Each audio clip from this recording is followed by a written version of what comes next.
रहा है, हटिए ना, सामने में जा रहा है।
उत्तर प्रदेश में अब वो दुकान देख के दिया जा रहा है।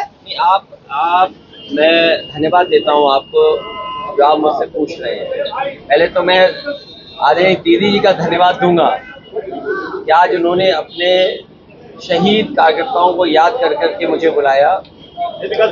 ये पार्टी का लगाव और नेता का अपने कार्यकर्ता के प्रति लगाव ही पार्टी को बड़ा करता है, मजबूत करता है। जहाँ तक यूपी का सवाल है, ये नफरत फैलाने वाले लोग हैं, ये नकारात्मक राजनीति करने वाले लोग हैं, समाज में नकारात्मक चीज़ों को फैलाने वाले लोग हैं। इससे ये कामयाब नहीं होंगे। ये लोग कोई नया नहीं कर रहे हैं और फिर क्या उम्मीद करोगे इन लोगों से जो सत्ता में अभी अभी हारे हैं, अभी कम हारे हैं। उत्तर प्रदेश की जनता इनको शून्य कर देगी, शून्य।